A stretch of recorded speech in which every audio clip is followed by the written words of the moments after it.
ese wigeze kugira idea nziza ariko ukibaza uti nayikora nte ngo ibyarire amafaranga?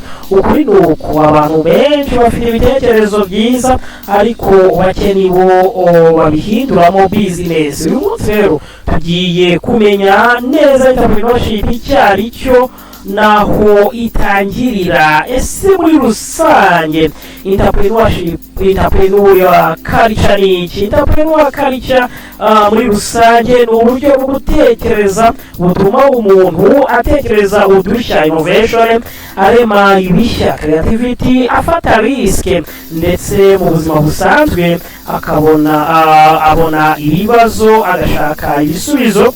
Bivuga ko kutavuga ngo ntibishoboka, ibyo nibyo biranga entrepreneur culture. Hanyuma agatinyuka gutangira. Urugero rero, umuntu ubona ko aho atuye nta restaurant nziza ihari agatekereza kuyitangiza, iyo ni entrepreneur mindset. Birumvikana hari entrepreneurship ni iki? Mwebwe mujya mubyibaza. Iri ni isomo rya mbere dutangiye kuri entrepreneur training college, aho tugenda tubigisha amasomo atandukanye atuma mutangira kwikorera namwe mukaba boss nk'abandi. Entrepreneurship ni kubona amahirwe mu bidukikije, gushaka resources nk'amafaranga, ubumenyi, ndetse ugashaka na network y'abantu, gutangira business, gukora product cyangwa service, kuyigurisha, birumvikana kugira inyungu, ukabona inyungu ubona muri ibyo wakoze. Ibyo twita entrepreneurship muri makeya. Entrepreneurship rero mu magambo yoroshye cyane, entrepreneurship ni uguhindura idea ikaba amafaranga. Ese ikintu wacyumvise? Entrepreneurship ni uguhindura idea ikaba amafaranga, nicyo twita entrepreneurship. Na ibindi byo waruzi kwa heri. Ariko hari n'ababivuga ko entrepreneurship ni ukugira igitekerezo cyiza ukabasha kukibyaza umusaruro, birumvikana ubu ukabasha kugishyira mu bikorwa. Hanyuma rero birumvikana, reka twirebere hangaha rero. Nanone birumvikana entrepreneurship ushaka kuyimenya neza, wafata inzozi ugateranyaho ibikorwa, igitekerezo ugateranyaho action, vision ugateranyaho gukora, ubundi nta action na entrepreneurship. Birumvikana ko rero ikintu cyacyo cyose nuko wabashije kugishyira mu bikorwa. Entrepreneurship process rero yo ni iki? Reka twinjire kuri iki gice. Entrepreneurship process ni iki? Ni uburyo intambwe ku yindi, steps intambwe ku yindi igufasha. Ni intambwe eshanu zigufasha kugira ngo ukore business. Uko wabikora mu ntambwe zoroshye ugatangira business. Icya mbere, reba ikibazo kiri aho utuye cyangwa se aho uri. Abantu bakeneye iki? Iki ni ikibazo cya mbere. Nuramuka ugisubije uratangira business ukimara kurangiza iyi video. Icya kabiri, shaka igisubizo. Numara kubona ikibazo gihari,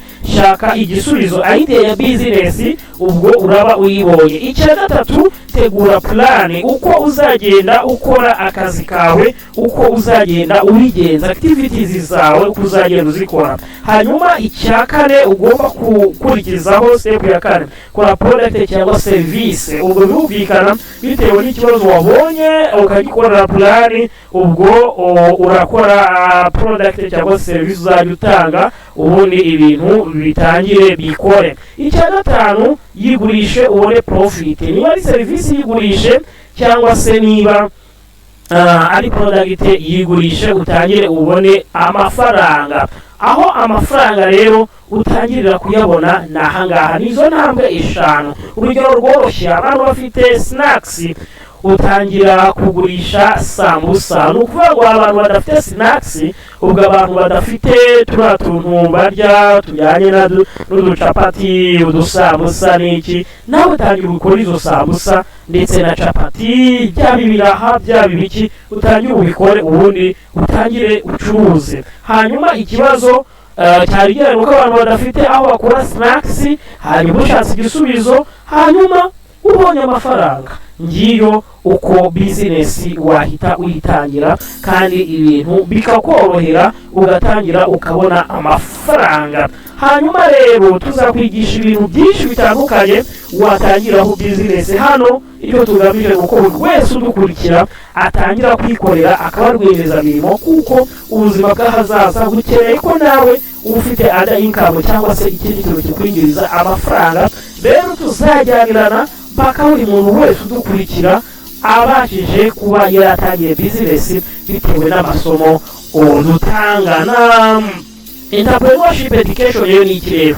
Ni amasomo aguha ubumenyi bwo gutangira bizinesi, skills zo kuyicunga, uburyo bwo gukoresha resources, ari nacyo tumaze hano cyane kugira ngo tugufashe muri ubu rugendo. Akamaro kayo rero entrepreneurship education, kwiga buno bumenyi, icyo bigufasha ni ugufasha kwihangira umurimo, ugahindura uko utekereza, ntushaka akazi gusa ahubwo nawe ukikorera, ikwereka amahirwe ari hafi yawe, birumvikana, ikongerera confidence, birumvikana, igabanya ubukene, birumvikana. Entrepreneurship n'ubuzima bwa buri munsi, si amasomo gusa wiga, ahubwo rero icy'ingenzi ugomba kumenya, ikintu cy'ingenzi ugomba gufata, ntugomba gutekereza capital nini, tangira n'ibyo ufite, skills, phone, idea, ibyo ufite birahagije. Aho ikibazo kiri niho amafaranga abari. Hanyuma rero